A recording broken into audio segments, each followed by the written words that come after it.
मुश्किलें तब तक बहुत बड़ी लगती हैं जब तक हम उन्हें समझ नहीं पाते। एक बार समझ आने के बाद हर मुश्किल आसान हो जाती है। अगर किसी समस्या को देख के आप चिंतित हो जाते हो तो ये कहानियाँ सुनने के बाद आपको ये समझ आ जाएगा कि किसी भी मुश्किल को आसान कैसे किया जाता है। इससे पहले कि आप इस कहानियों में खो जाएं, इस चैनल को सब्सक्राइब करना ना भूलें। तो चलिए कहानी शुरू करते हैं। एक बार गौतम बुद्ध एक वृक्ष के नीचे बैठकर अपनी साधना में लीन थे। ये ध्यान वो काफ़ी दिन से कर रहे थे। एक दिन एक शिकारी उस रास्ते से जा रहा था।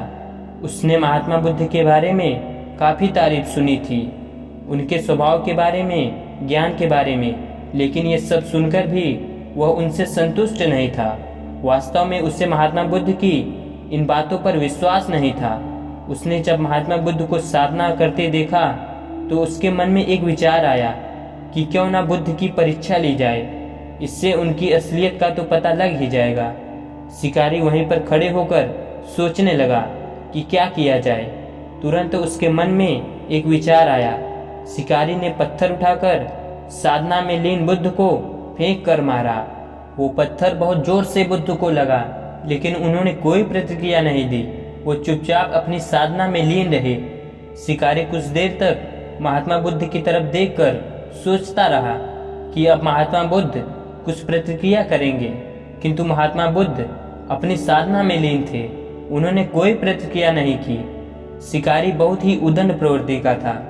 कुछ देर बाद उसने फिर से पत्थर फेंका। वो पत्थर अब की बार महात्मा बुद्ध की आंख पर लगा और उस जगह से खून बहने लगा। महात्मा बुद्ध को महसूस हो गया था कि उनके शरीर से रक्त बह रहा है, लेकिन तब भी वो अपने ध्यान में लीन बैठे रहे। ये देख वो शिकारी और ज्यादा क्रोधित हो गया। उसे समझ नहीं आ रहा था कि इतनी चोट के बाद भी वो कोई प्रतिक्रिया क्यों नहीं दे रहे हैं। तब उसने और क्रोध में एक और पत्थर फेंक कर मारा। अब की बार बुद्ध के शरीर से बहुत ज्यादा खून बहने लगा था। उन्हें इतनी पीड़ा हो रही थी कि उनकी आंखों से आंसू बहने लगे थे, लेकिन तब भी उन्होंने अपनी साधना नहीं छोड़ी। ये देख शिकारी से अब रहा नहीं गया और वो उनके पास जाकर बोला कि हे महात्मा, मुझे आपसे कुछ पूछना है। बुद्ध ने अपने आंखें खोली। बुद्ध की आंखों की चमक से वह आदमी हैरान हो गया। बुद्ध ने कहा, पूछो, क्या पूछना है। शिकारी ने कहा कि जब मैंने आपको पत्थर मारा तो आपने कोई प्रतिक्रिया नहीं दी, जबकि चोट आपको लगी थी, आपको पीड़ा भी हो रही थी, लेकिन तब भी आपने कुछ नहीं कहा। तब महात्मा बुद्ध ने बड़ी सरलता के साथ कहा, क्योंकि इससे मेरे शरीर को कष्ट हुआ है, मेरे मन मस्तिष्क को नहीं। ये सुन शिकारी अचंभित रह गया। उसने फिर महात्मा से पूछा, फिर आपकी आंखों से आंसू क्यों बह रहे थे। इस पर महात्मा बुद्ध ने कहा, तुम्हारे द्वारा किए गए अनुचित कार्य के परिणाम के बारे में मेरा मस्तिष्क, मेरी आत्मा विचार करके रो रही थी। तुमने इतना बड़ा पाप किया है और तुम्हें तो इसके बारे में आभास भी नहीं है। तुम्हें इसकी कैसी सजा मिलेगी। तुमको तो ये भी नहीं पता।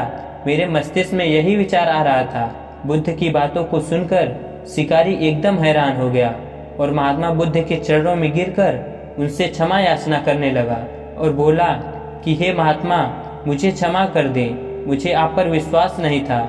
मुझे लगता था कि आपकी हर चीज़ झूठी है, लोग बेकार ही आपकी बड़ाई करते हैं, परंतु आज मुझे ये यकीन हो गया कि आपका ज्ञान सत्य है। मुझे क्षमा कर दें और अपने पास शरण दें। बुद्ध बहुत ही दयालु प्रवृत्ति के थे। उन्होंने शिकारी को कुछ नहीं कहा। उन्होंने उसे माफ़ कर दिया और उसे अपना आशीर्वाद दे दिया।